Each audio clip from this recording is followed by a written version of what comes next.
حامدا ومصليا أما بعد فأعوذ بالله من الشيطان الرجيم بسم الله الرحمن الرحيم ولله على الناس حج البيت من استطاع إليه سبيلا وقال النبي صلى الله عليه وسلم تابعوا بين الحج والعمرة صدق الله العظيم وصدق رسوله النبي الكريم. محترم حضرات، معزز سامعین کرام، اللہ تبارک و تعالیٰ کا احسان اور کرم ہوا کہ اللہ تبارک و تعالیٰ نے ہم سب کو امت محمدیہ میں پیدا فرمایا. محترم حضرات، آج میرے تقریر کا عنوان ہے حج کی فضیلت و اہمیت اور حج مبرور کسے کہتے ہیں. محترم ناظرین، حج اسلام کے 5 بنیادی ارکان میں سے ایک رکن ہے. لغت میں حج کسی عظمت والی جگہ یا چیز کی طرف بار بار ارادہ کرنے کو کہتے ہیں. شریعت کی اصطلاح میں مخصوص وقت میں مخصوص جگہوں پر مخصوص اعمال کرنے کو حج کہتے ہیں. حج کی ادائیگی حضرت ابراہیم علیہ السلام کے زمانے سے کی جاتی ہے، مگر اس کی فرضیت امت محمدیہ کے ساتھ خاص ہے. حج زندگی میں ایک مرتبہ ہر اس مسلمان عاقل بالغ صحت مند شخص پر فرض ہے جس کو اللہ تعالیٰ نے اتنا مال دیا ہو کہ اس کے پاس مکہ مکرمہ آنے جانے اور کھانے پینے اور رہائش کا خرچ اور وطن واپسی تک وطن میں موجود اپنے اہل و عیال کا خرچ برداشت کرنے کے لیے مال ہو. انسان ہو یا حیوان، شجر ہو یا حجر، جمادات ہو یا نباتات، عبادات ہو یا مطلق اعمال، اللہ تبارک و تعالیٰ نے ایک کی حیات، صورت اور ظاہری شکل بنائی اور ایک اس کا باطنی وجود اور روح اس میں مقرر کی، اور ان دونوں کے ملاپ سے چیز وجود میں آتی اور برقرار رہتی ہے. اگر ان میں سے ایک ہو اور دوسری نہ ہو تو وہ چیز نہ وجود میں آتی ہے اور نہ ہی اپنا وجود برقرار رکھ سکتی. مثلا عالم ارواح میں انسان کی روح تھی لیکن جسم نہ تھا، اس لیے خالی روح کو کسی نے انسان نہیں کہا. عالم دنیا میں جب انسان بچے کی صورت میں پیدا ہوا تو روح اور جسم سے مرکب تھا، لیکن انسانی وجود سے روح جیسے ہی خارج ہوئی تو اب وہ انسانی ڈھانچہ میت یا لاش کو کہلایا. کسی نے اسے کامل اور مکمل انسان نہیں کہا. یہی حال اعمال کا ہے کہ اللہ تبارک و تعالی نے ان اعمال کی ایک ہیئت و صورت اور شکل بنائی اور ایک اس میں روح رکھی ہے. مثلا نماز قیام، رکوع، سجود اور تشہد پر مشتمل ہے. یہ نماز کی ظاہری صورت اور شکل ہے، اور مسلمان نماز صرف اپنے خالق و مالک اور اپنے معبود برحق کی رضا اور خوشنودی کے لیے ہی پڑھتا ہے. یہ اس کی روح اور حقیقت ہے. روزہ، حج، زکات، جہاد، علم، حتیٰ کہ ایک عمل میں یہی دونوں چیزیں ساتھ ساتھ چلتی ہیں اور عمل کو مقبولیت کے درجے تک پہنچاتی ہے. جیسا کہ نماز کی ظاہری حیات و شکل کے بارے میں آپ صلی اللہ علیہ وسلم نے ارشاد فرمایا، نماز اسی طرح ادا کرو جس طرح مجھے نماز پڑھتا دیکھتے ہو. یعنی نماز پڑھنے کا طریقہ اور انداز بھی وہی ہونا چاہیے جو آپ صلی اللہ علیہ وسلم نے اپنایا اور اختیار کیا. اس طریقے میں جان بوجھ کر تبدیلی کی گئی یا عدم توجہی اختیار کی گئی تو وہ نماز اللہ تعالیٰ کے یہاں قبولیت کا درجہ نہیں پا سکے گی. جیسا کہ ایک صحابی مسجد نبوی میں تشریف لائے اور اپنے انداز میں نماز پڑھی. آپ صلی اللہ علیہ وسلم نے فرمایا، جاؤ نماز پڑھو، تم نے صحیح طریقے سے نماز ادا نہیں کی. گویا نماز کی شکل و صورت کا لحاظ از حد ضروری ہے. اسی طرح نماز صرف اور صرف اپنے رب کی رضا کے حصول اور اس کی خوشنودی کے لیے پڑھنی چاہیے. اس میں ریا، دکھاوا اور کوئی غلط نیت نہیں ہونی چاہیے. اس لیے کہ آپ صلی اللہ علیہ وسلم کا ارشاد ہے، جس نے ریاکاری کے طور پر نماز ادا کی اس نے شرک کیا. حدیث پاک کے الفاظ ہے، من صلی یرائی فقد اشرک. جس نے دکھاوے کے لیے نماز پڑھا، جس نے لوگوں اس لیے نماز پڑھا کہ تاکہ لوگ نمازی کہے، تو اس نے شرک کیا. آگے فرمایا آپ صلی اللہ علیہ وسلم نے، ومن صام یرائی فقد اشرک. اور جس نے روزہ رکھا دکھاوے کے لیے تو اس نے شرک کیا. ومن تصدق یرائی فقد اشرک، اور جس نے دکھاوے کے لیے صدقہ اور خیرات کیا تو اس نے بھی شرک کیا. میرے بھائیوں اور بزرگوں، اس لیے انسان کو دکھاوے سے بچتے ہوئے اعمال کو صرف اور صرف اپنے خالق و مالک کی رضا کے لیے ادا کرنا چاہیے. اللہ تبارک و تعالیٰ کو خوش کرنے کے لیے اعمال کرنے چاہیے. اس لیے کہ اللہ کے نبی صلی اللہ علیہ وسلم نے ارشاد فرمایا انما الاعمال بالنیات، اعمال کا دار و مدار نیتوں پر ہے. یعنی اگر نیت ہے اللہ تعالیٰ کو خوش کرنے کی تو انشاءاللہ اجر ملے گا، اور اگر نیت ہوگی لوگوں کو خوش کرنے کی تو آپ کے منہ پر وہ تمام چیزیں مار دی جائے گی جو آپ کر رہے ہیں. حدیث میں ہے کہ قیامت کے دن اس سے کہا جائے گا کہ جس کے لیے تم نے نماز پڑھی تھی اس کا ثواب بھی اسی سے وصول کرو. اسی طرح حج کی بھی ایک ظاہری شکل ہے کہ حاجی محرم ہو، مرد ہے تو احرام کی علامت 2 چادروں میں لپٹا ہو، زبان پر تلبیہ کا ترانہ، بیت اللہ کا طواف، حجر اسود کا استلام، طواف کے بعد مقام ابراہیم کے پاس 2 گانا واجب الطواف، پھر استلام کے بعد صفا اور مروہ کے درمیان سعی اور دعائیں ہوں. 8 ذوالحجہ سے 9 ذوالحجہ کی صبح تک مینا میں قیام اور 5 نمازوں کی ادائیگی کا اہتمام ہے. 9 ذوالحجہ زوال سے مغرب تک عرفات میں وقوف ہو، غروب آفتاب کے بعد مزدلفہ کی طرف کوچ ہو، مغرب و عشاء کی نمازوں کو ایک ساتھ پڑھنے کا دھیان اور فکر ہو. 10 ذوالحجہ کی صبح کو سورج نکلنے سے پہلے مینا کی طرف روانگی، پھر جمرہ عقبہ کی رمی، قربانی، حلق، طواف زیارت، طواف وداع، یہ سب اعمال حج کی شکل اور صورت ہے، اور اس شکل و صورت کا ہر لحاظ سے خیال رکھنا ضروری ہے.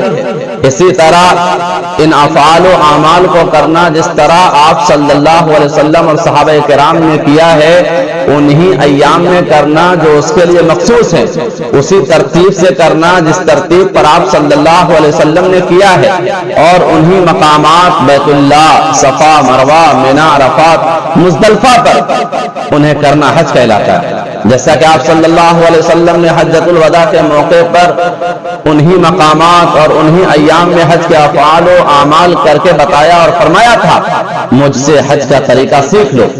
اسی طرح حج کی ایک روح بھی ہے اور اس کی رعایت کرنا بھی انتہائی ضروری ہے. جیسا کہ اللہ تبارک و تعالیٰ کا ارشاد ہے اور اللہ کا حق ہے لوگوں پر حج کرنا اس گھر کا جو شخص قدرت رکھتا ہو اس کی طرف چلنے کی، اور جو نہ مانے تو پھر اللہ پرواہ نہیں رکھتا جہاں کے لوگوں کی. اللہ تعالیٰ نے سورہ آل عمران میں فرمایا وَلِلَّهِ عَلَى النَّاسِ حِجُّ الْبَيْتِ مَنِ اسْتَطَاعَ إِلَيْهِ سَبِيلًا، اللہ کے لیے لوگوں پر حج کرنا بیت اللہ کا فرض ہے. میرے بھائیوں اور بزرگوں، حضور اکرم صلی اللہ علیہ وسلم کا ارشاد ہے جس نے اللہ تعالیٰ کے لیے حج کیا اور کوئی بےہودگی اور گناہ کا کام نہیں کیا تو وہ اس دن کی طرح لوٹے گا جس دن اسے اس کی ماں نے جانا. اللہ کے نبی صلی اللہ علیہ وسلم نے ارشاد فرمایا من حج هذا البيت فلم يرفث ولم يفسق رجع كيوم ولدته امه، کہ جس نے حج کیا اور کوئی گناہ کا کام نہیں کیا، بےہودہ کام نہیں کیا، خواہشات نفسانی سے بچتا رہا تو ایسے لوٹے گا جیسے کہ اس کی ماں نے آج ہی اس کو جنا ہو. یعنی بچہ جب اس دنیا میں آتا ہے تو اس پر کوئی گناہ نہیں ہوتا، وہ بھی حاجی صاحب بھی گناہوں سے پاک صاف ہو کر وطن واپس لوٹے گا. اسی طرح جب حج کی ظاہری شکل و صورت کا بھی خیال رکھا جائے اور اس کی روح کو بھی اپنایا جائے تو ایسا حج حج مبرور کہلاتا ہے جس کا ثواب جنت ہے. جیسا کہ آپ صلی اللہ علیہ وسلم نے ارشاد فرمایا عمرہ کے بعد عمرہ کرنا دونوں کے درمیان گناہوں کا کفارہ ہے، اور حج مبرور کی جزا جنت کے علاوہ کچھ نہیں. یعنی حج مبرور کرنے والے کے صرف گناہ معاف نہیں ہوتے بلکہ حساب و کتاب اسے جنت کا داخلہ نصیب ہو جاتا ہے. اس لیے صحابہ کرام جمرات کرتے ہوئے یہ دعائیں کرتے تھے اللہم اجعلہ حجا مبرورا وذنبا مغفورا، اے اللہ ہمارے حج کو حج مبرور بنا دے اور ہمارے گناہوں کو معاف فرما دے. حج مبرور کیسے بنے گا، اس کی کیا علامات ہیں، اس بارے میں علماء کرام کے کئی اقوال ہیں. حج مبرور وہ حج ہے جس میں حج کے مسائل اور اس کے مناسب پر پورے طور سے عمل ہوا، مکمل طور پر اسے ادا کیا گیا ہو۔ یہ اسی وقت ہوگا جب حج کی ادائیگی شریعت اور سنت کی روشنی میں ہوگی، اپنی منمانی اور رخصتوں کو گنجائشوں کی تلاش کر کے خلاف سنت نہ کیا گیا ہو، نہ دم اور صدقہ واجبہ سے تلافی کی گئی ہو۔ حج مبرور وہ ہے جو قبول ہو جائے۔ ظاہر ہے کہ حج میں مقبولیت کی شان اسی وقت پیدا ہوگی جب اس میں حرام یا ملا جلا مال یا مشتبہ مال نہ لگایا، خالص اللہ کی رضا کے لیے کیا گیا ہو، تقوی، خوف خدا، شریعت اور سنت کے طریقے پر کیا گیا۔ حج مبرور وہ حج ہے جس میں کوئی گناہ شامل نہ ہو، یعنی حج کے امور میں سے کوئی بات ایسی نہ ہوئی ہو جس کی تلافی دم یا صدقہ واجبہ سے کی گئی ہو، یا یہ کہ حج میں عام گناہ جیسے بدنگاہی، بے پردگی، غیبت، ایذا رسانی، جھگڑا وغیرہ جو گناہ غفلت اور نفس کی وجہ سے ہو جاتے ہیں وہ نہ ہوئے ہوں۔ یہ بھی بڑی ہمت اور عظیمت کی بات ہے۔ عموماً عورتیں بے پردگی بہت کرتی ہیں جس کی وجہ سے حج مبرور کی فضیلت سے محروم ہو جاتی ہیں۔ حج مبرور کی علامت یہ ہے کہ حج کے بعد گناہوں سے بچتا ہو، گناہوں کا ارتکاب نہ ہوتا ہو، یعنی پہلے کے مقابلے میں اس میں احتیاط پیدا ہو گئی ہو۔ چونکہ گناہ کی سزا مواخذہ اور مبرور کی جزا جنت ہے۔ حج مبرور کی علامت یہ ہے کہ حج کے بعد اس کے حالات پہلے سے بہتر ہو گئے ہو، تقوی اور نیکی کے امور میں اضافہ ہو گیا ہو، اعمال حسنہ اور ذکر و عبادت وغیرہ پہلے سے زائد ہو رہے ہوں، آخرت کے اعمال میں زیادتی ہو۔ حج مبرور وہ ہے جس میں حج کے بعد دنیا سے زہد، بے پرواہی اور آخرت کی جانب رغبت ہو۔ چنانچہ جو حجاج کرام ان تمام باتوں کی رعایت کریں گے اور جن میں یہ باتیں پائی جائیں گی وہ حج مبرور کے مستحق ہوں گے۔ حجاج کرام کو چاہیے کہ وہ اپنے حج کو حج مبرور بنانے کی کوشش کریں۔ حجاج کرام کے پیش نظر رہے کہ حج میں توحید اور اللہ تعالیٰ کی اطاعت کا مظاہرہ ہے، اس میں اپنے نفس اور خواہش کو بالکل آڑے نہ آنے دے۔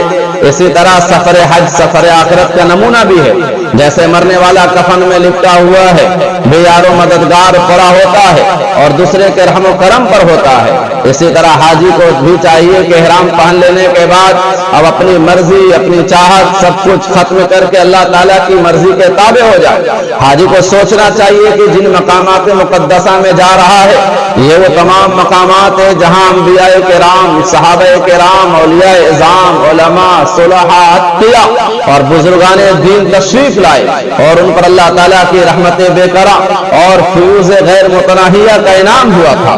امید ہے کہ جب حاجی ان اعمال کی اتباع کرے گا اور ان افعال کو ٹھیک ٹھیک ادا کرے گا تو اس پر بھی اللہ تعالیٰ کی رحمت کا نزول ہوگا۔ حج ایک امتحان بھی ہے۔ جو سچے عاشق ہوتے ہیں وہ تکالیف اور مصائب کی پرواہ نہیں کرتے، وہ سب کچھ اپنے محبوب کی رضا اور خوشنودی کے لیے برداشت کرتے ہیں۔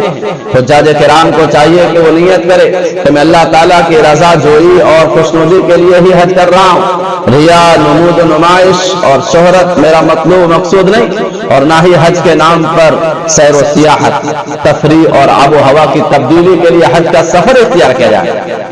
محترم حضرات، احادیث میں حج کی بڑی فضیلتیں بیان کی گئی۔ حضرت عبداللہ ابن عمر رضی اللہ عنہما بیان کرتے ہیں کہ ایک انصار میں سے ایک آدمی حضور صلی اللہ علیہ وسلم کی خدمت میں حاضر ہوا اور اس نے عرض کیا، یا رسول اللہ صلی اللہ علیہ وسلم، میں آپ سے چند باتیں پوچھنا چاہتا ہوں۔ اے اللہ کے نبی صلی اللہ علیہ وسلم، جو میں پوچھنے آیا ہوں آپ مجھے بتائیں۔ آپ صلی اللہ علیہ وسلم نے فرمایا، تم مجھ سے حاجی کے متعلق پوچھنے آئے ہو کہ جب وہ گھر سے روانہ ہوتا ہے تو اسے کتنا ثواب ملتا ہے، اور جب وہ میدان عرفات میں قیام کرتا ہے تو اسے کتنا ثواب ملتا ہے، اور جب وہ جمرات کو کنکریاں مارتا ہے تو اسے کتنا ثواب ملتا ہے، اور جب وہ سر مڈاتا ہے تو اسے کتنا ثواب ملتا ہے، اور بیت اللہ کا آخری طواف کرتا ہے تو اسے کتنا ثواب ملتا ہے۔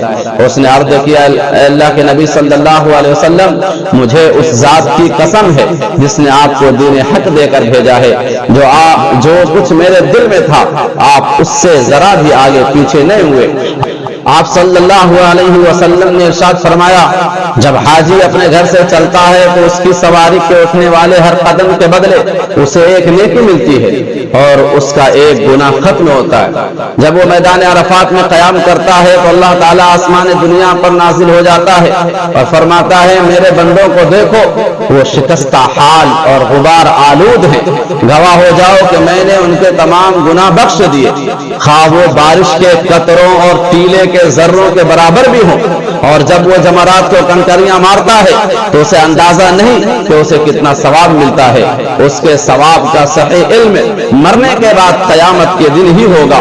اور جب وہ بیت اللہ کا آخری طواف کر لیتا ہے تو اپنے گناہوں سے ایسے پاک ہو جاتا ہے جیسے وہ پیدائش کے دن تھا۔ اس لیے آپ صلی اللہ علیہ وسلم نے اپنی امت کو ترغیب دیتے ہوئے ارشاد فرمایا، کیا فرمایا؟ اس حدیث کو روایت کرنے والے حضرت عبداللہ بن مسعود رضی اللہ تعالیٰ عنہ ہے کہ آپ صلی اللہ علیہ وسلم نے ارشاد فرمایا، تابعوا بین الحج والعمرہ فإنہما ینفیان الفقر والذنوب کما ینفی الکیر خبث الحدید والذہب والفضہ ولیس للحجۃ المبرورۃ ثواب الا الجنہ۔ آپ صلی اللہ علیہ وسلم نے ارشاد فرمایا کہ حج اور عمرہ ایک کے بعد دوسرے کو ادا کرو، اس لیے کہ یہ دونوں فقر اور گناہوں کو اس طرح مٹا دیتے ہیں جیسے بھٹی لوہے، سونے اور چاندی کے میل کو مٹا دیتی ہے، اور حج مبرور کا بدلہ صرف جنت ہے۔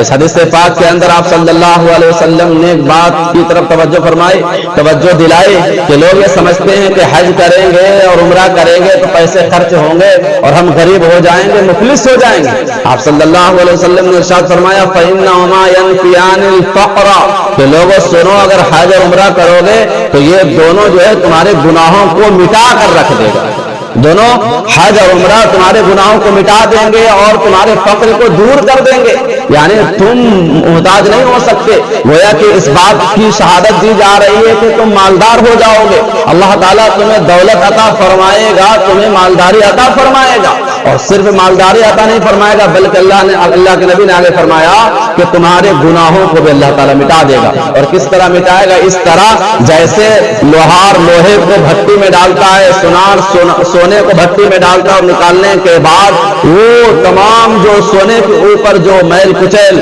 اور گرد و غبار ہوتا ہے سونار کے ہتھوڑے سے ایسے صاف ہو جاتا ہے کہ وہ چمکنے لگتا ہے، اسی طرح حاجی کے گناہوں کو اللہ تبارک و تعالی مٹا دے گا، اور جب وہ گھر واپس آئے گا تو بالکل گناہوں سے پاک و صاف ہو کر آئے گا۔ اور اللہ کے نبی نے فرمایا کہ حج مبرور کا بدلہ تو صرف جنت ہے، یعنی بس ایسے حج جس میں حاجی نے تمام لغو باتوں سے اپنے آپ کو بچایا، خواہشات نفسانی سے بچایا، تو ایسے حج کا بدلہ تو جنت ہے۔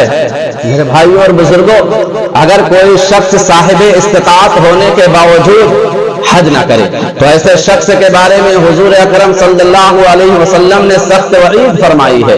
حضرت ابو امامہ رضی اللہ عنہ سے روایت ہے کہ حضور اکرم صلی اللہ علیہ وسلم نے ارشاد فرمایا، جس شخص کو فریضہ حج کی ادائیگی میں کوئی ظاہری ضرورت یا کوئی ظالم بادشاہ یا روکنے والی بیماری یعنی سخت مرض نہ روکے اور وہ پھر بھی حج نہ کرے اور فریضہ حج کی ادائیگی کے بغیر مر جائے تو چاہے وہ یہودی ہو کر مرے یا عیسائی ہو کر مرے، اللہ تعالیٰ کو اس کی کوئی فکر نہیں ہے کہ وہ کس حال میں مر رہا ہے۔ محترم حضرات، اگر کسی شخص پر حج فرض ہے لیکن اسے کوئی مصیبت ہے، کوئی بیماری ہے، کوئی پریشانی ہے جس کی وجہ سے وہ حج پر نہیں جا سکتا تو اسے چاہیے کہ اپنی طرف سے حج کرائے، ورنہ اللہ تبارک و تعالیٰ کے یہاں کل قیامت کے دن جواب دینا ہوگا۔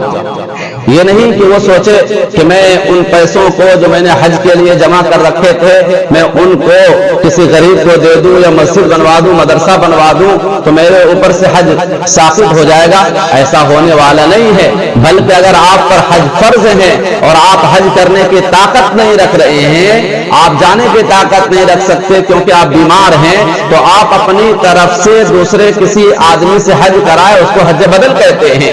ایک عورت آتی ہے قبیلہ خسان کی آپ صلی اللہ علیہ وسلم کی خدمت میں اور کہتی، یا رسول اللہ صلی اللہ علیہ وسلم، ان ابی ادرکته فریضۃ اللہ فی الحج وهو شیخ کبیر لا يستطيع ان يستوي على ظهر البعیر، قال النبی صلی اللہ علیہ وسلم حجی عنہ۔ ایک عورت عورت قبیلہ خسام کی آتی اور کہتی یا رسول اللہ صلی اللہ علیہ وسلم میرے ابو کے اوپر حج فرض ہے لیکن وہ بہت ضعیف ہیں، وہ بوڑھے ہیں اور اتنے کمزور ہیں کہ وہ جانور کی پیٹھ پر بیٹھنے کی طاقت نہیں رکھتے، سواری پر سوار ہونے کی طاقت نہیں رکھتے، یا رسول اللہ صلی اللہ علیہ وسلم اب میں کیا کروں کہ میرے ابو کے اوپر سے حج کا فریضہ ثابت ہو جائے؟ آپ صلی اللہ علیہ وسلم نے ارشاد فرمایا حجی عنہ، تم جاؤ اور اپنے ابو کی جانب سے حج کرو، یعنی حج بدل کرو، تمہارے ابو کے اوپر سے حج ثابت ہو جائے گا، تمہارے ابو کی طرف سے حج ادا ہو جائے گا۔ لیکن آج حالت یہ ہے کہ حج تو وقت پر کرتے نہیں اور بوڑھے ہو جاتے ہیں تو سمجھتے کہ اب مجھ پر سے حج ختم ہو گیا، حالانکہ ایسا نہیں ہے۔ ایسے لوگوں کے بارے میں جن پر حج فرض ہے اور اس کے باوجود حج نہ کرے، حضرت عمر فاروق رضی اللہ تعالیٰ عنہ نے اپنے عہد خلافت میں ممالک محروسہ میں یہ احکامات شائع کروا دیے تھے کہ لقد حممت ان ابعث رجالا الى هذه الامطار فينظر كل من كان له جدة ولا يحج فيضرب عليهم الجزية ما هم بمسلمين۔ حضرت عمر فاروق رضی اللہ تعالیٰ عنہ نے کہا تھا کہ میری دلی خواہش ہے کہ میں کچھ آدمیوں کو شہروں اور دیہاتوں میں تفتیش کے لیے روانہ کروں اور جو ان لوگوں کی فہرست تیار کرے جو استطاعت ہونے کے باوجود حج نہیں کرتے تو ان پر ٹیکس لاگو کر دیا جائے، ان پر ٹیکس لاگو کر دو۔ کیوں؟ اس لیے کہ وہ مسلمان ہے ہی نہیں، وہ مسلمان نہیں ہے۔ میرے بھائیوں اور بزرگوں، اتنی سخت وعید کے باوجود اگر کوئی صاحب استطاعت ہونے کے باوجود حج نہ کرے تو اس سے بڑا محروم کوئی نہیں ہوگا اور کل قیامت کے دن اللہ کے پکڑ سے وہ بچ بھی نہیں سکتا ہے۔ اس لیے میرے بھائیوں اور بزرگوں، اللہ تعالیٰ نے اگر آپ کو استطاعت عطا فرمائی ہے تو حج ضرور کریں۔ اور کیوں؟ اس لیے کہ جس طرح نماز فرض ہے، جس طرح روزہ فرض ہے، جس طرح زکوٰۃ فرض ہے، اسی طرح حج بھی فرض ہے صاحب استطاعت پر۔ اس لیے اللہ تعالیٰ نے فرمایا وَلِلَّهِ عَلَى النَّاسِ حِجُّ الْبَيْتِ مَنِ اسْتَطَاعَ إِلَيْهِ سَبِيلًا، کہ اللہ کے لیے ایسے لوگوں پر جو استطاعت رکھتے ہیں بیت اللہ جانے کی تو ان پر حج فرض ہے۔ اللہ تعالیٰ سے دعا کریں کہ اللہ تبارک و تعالی ہم تمام لوگوں کو حج کی توفیق عطا فرمائے، اور جو صاحب استطاعت ہیں اللہ تعالیٰ ان کے لیے اپنے گھر حاضری کی توفیق عطا فرمائے، اور ان کے لیے جو مشکلیں ہیں، جو مصائب ہیں جن کی وجہ سے وہ نہیں جا پا رہے، اللہ تعالیٰ ان مسائل اور مشکلوں کو دور فرمائے۔ اللہ تعالیٰ ہم سب کو کہنے سننے سے زیادہ عمل کی توفیق عطا فرمائے۔ وآخر دعوانا ان الحمد للہ رب العالمین۔